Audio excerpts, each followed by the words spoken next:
I was packing my last duffel when the message came through. Thanksgiving week. My first one home in 3 years. Her text read, "Thanksgiving is better without you. The kids don't want you here either. Stay there." I stared at it until the words blurred. No explanation, no hesitation, just cruelty. Efficient, deliberate. I didn't call, didn't ask why. I simply replied with one word. Understood. The barracks were quiet except for the faint hum of the generator outside. The kind of silence that sits heavy on your chest and dares you to break it. That's when I made the change. One line in the logistics form, barely noticeable. A quiet correction that meant my homecoming flight would take a slightly different route. By the time anyone realized, the orders would already be filed, and I'd have 72 hours before anyone questioned a thing. 72 hours to go home. 72 hours to see what she'd turned into while I was gone.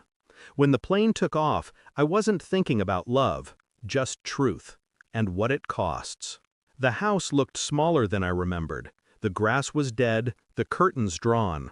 I parked 2 streets away and walked. My boots barely touched the pavement. I'd learned to move quietly over worse terrain. Through the window I saw them. Her, my wife, and a man sitting where I used to sit, cutting turkey with my knife, laughing with my kids.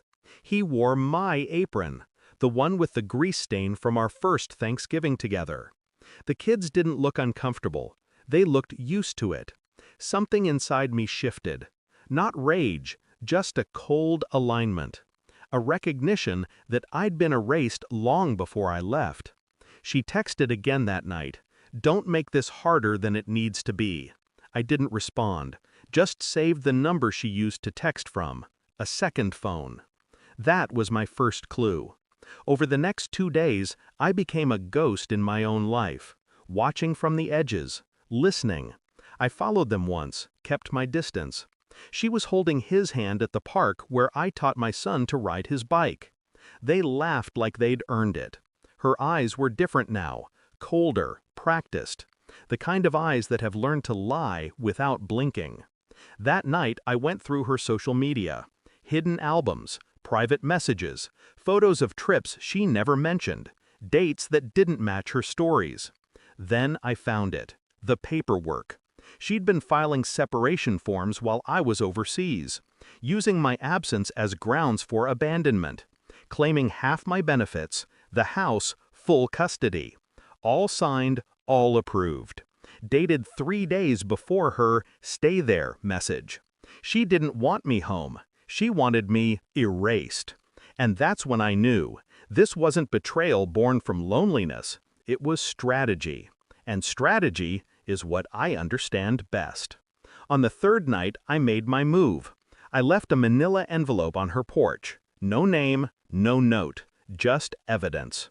Copies of her messages, bank transfers, hotel receipts, and one additional document. One she didn't know I had access to. Her boyfriend's discharge papers. Fraudulent. He'd falsified his medical claims, filed under a fake identity, paid through a shell account linked to her. I waited. At 2:37 a.m., my phone buzzed. 19 missed calls, 1 voicemail. Her voice trembling. "What did you do? You've ruined everything. Do you know what this means?" Yes, I knew exactly what it meant. Military fraud, identity theft, federal offense. By sunrise, both their names were flagged in the system, her accounts frozen, his benefits terminated.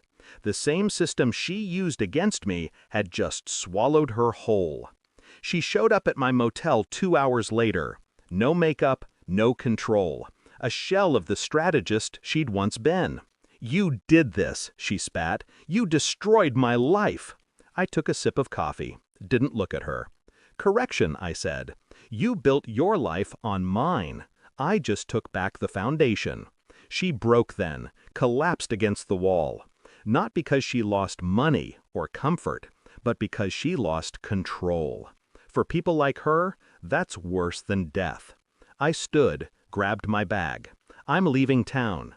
The kids are safer with your mother. I made sure of that. Her eyes widened. She understood then. Every step, every silence had been deliberate. And the quietest revenge is the one that looks like nothing. I drove out before sunrise. Fog swallowed the road, the kind that makes everything feel temporary. I thought about the years I'd lost, birthdays, holidays, first steps, and how she'd filled those spaces with lies. But I didn't feel hate, just the clean emptiness that follows truth. When I crossed the state line, I turned off my phone. No more calls, no more explanations.